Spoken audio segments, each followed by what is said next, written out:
We are about to embark upon a series of strange and exciting, dangerous adventures.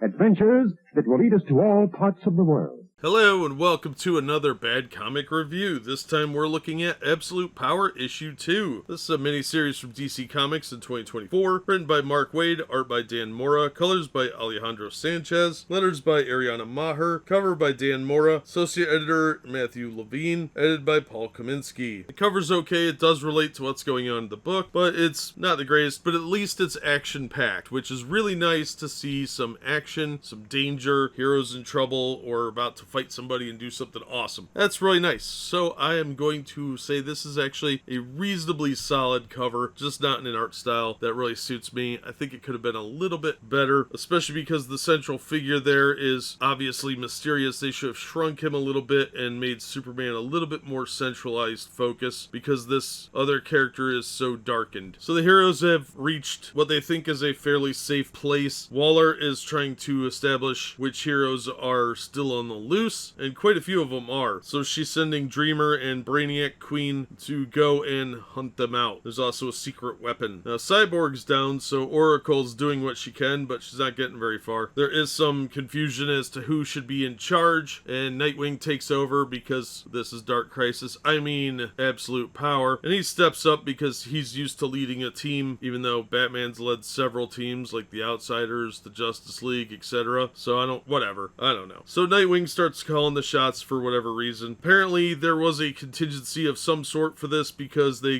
bust out the Total Justice, some emergency armor that will help augment the heroes. Totally looks like Total Justice. But anyway, they also hit the armory and start getting suited up, but right as they start to look like they're about to do something cool, the bad guys hit and they're all under attack. Thankfully the Titans mostly still have their powers for a few minutes. But Brainiac Queen makes pretty short work of most of the teams, and Plastic Man gets hurt pretty bad, actually. And Brainiac Queen and Dreamer also have a very powerful backup, who is the mysterious figure on the cover that I'm going to try not to reveal. The citizens of Kandor get involved for about 10 seconds when their bell jar gets broken, and that does buy the heroes a little bit of time, but not much. One of the heroes makes the ultimate sacrifice, and a controlled hero is pushed further to their limit. And we find out that somebody on Waller's team may be a double agent, but it's kind of hard to tell just yet. We do have some hints of things to come though, and I have to say this was a pretty decent issue. I like the first issue a little bit better. Some of the art in here did look a bit rushed, or it was taking too long to draw Brainiac Queen in all the detailing that